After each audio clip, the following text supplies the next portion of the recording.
ರಾಜ್ಯದ ಜನತೆಗೆ ಹಾಗೂ ಸೌಜನ್ಯ ಹೋರಾಟಗಾರರಿಗೆ ಶಾಕಿಂಗ್ ನ್ಯೂಸ್. ಎಸ್ಐಟಿ ಸೌಜನ್ಯ ಪ್ರಕರಣದ ತನಿಖೆ ಮಾಡಲ್ಲ. ಗೃಹ ಸಚಿವ ಡಾಕ್ಟರ್ ಜಿ ಪರಮೇಶ್ವರ್ ಹೇಳಿಕೆ.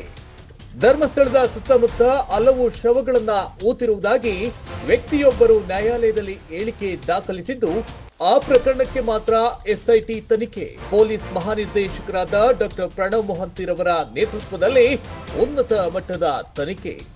ಈ ತನಿಖಾ ತಂಡಕ್ಕೆ ವಿದ್ಯಾರ್ಥಿನಿ ಸೌಜನ್ಯ ಮೇಲಿನ ಅತ್ಯಾಚಾರ ಮತ್ತು ಕೊಲೆ ಪ್ರಕರಣದ ತನಿಖೆ ನಡೆಸಲು ಸೂಚನೆ ನೀಡಿಲ್ಲ. ಕರ್ನಾಟಕದ ಗೃಹ ಮಂತ್ರಿಗಳು ಈ ರೀತಿಯಾಗಿ ಹೇಳಿಕೆ ನೀಡಿದ್ದಾರೆ ಎಂಬ ವರದಿ. ಧರ್ಮಸ್ಥಳ ವ್ಯಾಪ್ತಿಯ ಪ್ರಕರಣಗಳಿಗೆ ಸಂಬಂಧಪಟ್ಟಂತೆ ಎಸ್ಐಟಿ ತನಿಖೆ ನಡೆಸಲಿದೆ ವಿನಃ ವಿದ್ಯಾರ್ಥಿನಿ ಸೌಜನ್ಯ ಮೇಲಿನ ಅತ್ಯಾಚಾರ ಮತ್ತು ಕೊಲೆ ಪ್ರಕರಣದ ತನಿಖೆ ನಡೆಸಲ್ಲ ಎಂದು ಗೃಹ ಸಚಿವ ಡಾಕ್ಟರ್ ಜಿ ಪರಮೇಶ್ವರ್ ಹೇಳಿದ್ದಾರೆ.